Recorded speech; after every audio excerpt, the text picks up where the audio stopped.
പാലക്കാട് മലപ്പുറം അതിർത്തിയിൽ നാട്യമംഗലത്തിന് സമീപം ചുണ്ടമ്പറ്റയിൽ സ്വകാര്യ ബസ് കുളത്തിലേക്ക് മറിഞ്ഞ് സ്ത്രീ മരിച്ചു. മുളയൻകാവ് സ്വദേശി കൊല്ലംതൊടി നഫീസയാണ് മരിച്ചത്. 14 പേർക്ക് പരിക്കേറ്റു.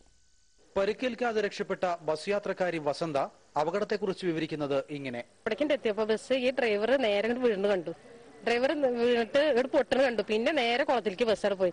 പിന്നെ കുളത്തിൽ കിടന്നിട്ട് മുങ്ങി. പിന്നെ പുറത്തേക്ക് ഒരു യാതൊരു ഇല്ലല്ലോ. പിന്നെ കുറച്ചിട്ട് കഴിഞ്ഞപ്പോൾ ഞാൻ എന്റെ മക്കളെ എന്ന് പറഞ്ഞിട്ട് രക്ഷ എനിക്ക് എന്റെ കുട്ടികളൊന്നും കാണാൻ പറ്റില്ല എന്ന് വിചാരിച്ചിട്ട് അങ്ങനെയായിട്ട് ഞാൻ ഇങ്ങോട്ട് പ്രാർത്ഥിച്ചിട്ട് ഒറ്റ പുറത്തേക്ക് ചാടില്ല. വസന്തയടക്കം 20-ലധികം പേർ ബസ്സിലുണ്ടായിരുന്നു. കൂടുതലും സ്ത്രീകൾ. നീന്തലറിയാവുന്നത് കൊണ്ട് മിക്കവരും രക്ഷപ്പെട്ടു. അപകടം നടന്നയുടനെ ഓടിയെത്തിയ നാട്ടുകാരും പെട്ടെന്ന് തന്നെ എല്ലാവരെയും പുറത്തെടുത്തു. ബസ്സിനടിയിൽപ്പെട്ടാണ് നഫീസ മരിച്ചത്.